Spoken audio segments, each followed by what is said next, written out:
300 साल से भी ज्यादा भारतीय उपमहाद्वीप पर एक ही वंश का राज था। ये कहानी है मुगल साम्राज्य की। तो सवाल ये है कि एक परिवार ने ये सब किया कैसे? कहानी शुरू होती है इतिहास के दो महान विजेताओं के वंशज से। इस कहानी का हीरो है बाबर, तैमूर और चंगेज खान का वंशज, जिसकी नजरें हिंदुस्तान पर थीं। 1526 पानीपत की पहली लड़ाई।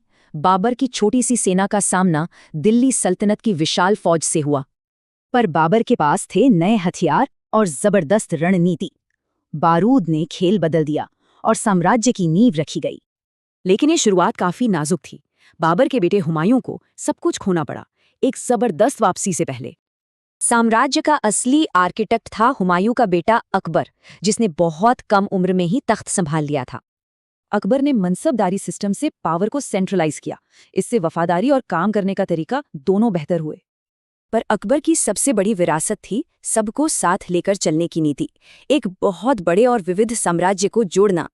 भेदभाव वाले टैक्स हटाए, अलग अलग धर्मों के बीच बातचीत शुरू करवाई और दुश्मनों को भी सरकार में शामिल किया। और इसी से शुरू हुआ संस्कृति का सुनहरा दौर, जो जहांगीर और शाहजहां के समय में अपने पीक पर पहुंचा। इसी दौर में बनी दुनिया की कुछ सबसे शानदार इमारतें, और इसकी सबसे बड़ी पहचान जाहिर है ताजमहल। लेकिन इस चमक दमक के बाद आया औरंगजेब का दौर, जिसने साम्राज्य में बहुत ज्यादा तनाव पैदा कर दिया। औरंगजेब ने अकबर की सबको साथ लेकर चलने वाली कई नीतियों को पलट दिया। ये एक बड़ा टर्निंग पॉइंट था। उसने बचे हुए आज़ाद राज्यों पर कब्जे के लिए करीब 5 लाख की एक बहुत बड़ी फौज खड़ी कर दी। उसका पूरा फोकस दक्कन की लड़ाई पर था। ये जंग दशकों तक चली और इसने शाही खजाना खाली कर दिया। और फिर 1707 में औरंगजेब की मौत के साथ ही साम्राज्य का तेज पतन शुरू हो गया। वो अंदर से टूट रहा था।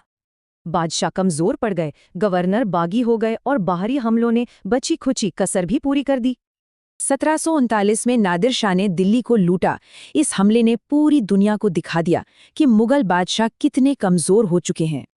इस पावर वैक्यूम को भरा ब्रिटिश ईस्ट इंडिया कंपनी ने, जिसने धीरे धीरे पूरे सब कॉन्टिनेंट पर कंट्रोल कर लिया। और फिर आया आखिरी दौर, 1857 का विद्रोह। इसके बाद आखिरी मुगल बादशाह को देश से निकाल दिया गया। हाँ, मुगल वंश तो खत्म हो गया, पर उसकी विरासत आज भी जिंदा है, आर्किटेक्चर, भाषा, खाने और शासन में। तो मुगलों ने साउथ एशिया पर एक ऐसी छाप छोड़ी है जो ये बताती है कि साम्राज्य भले ही चले जाएं, उनकी कहानी हमेशा रहती है।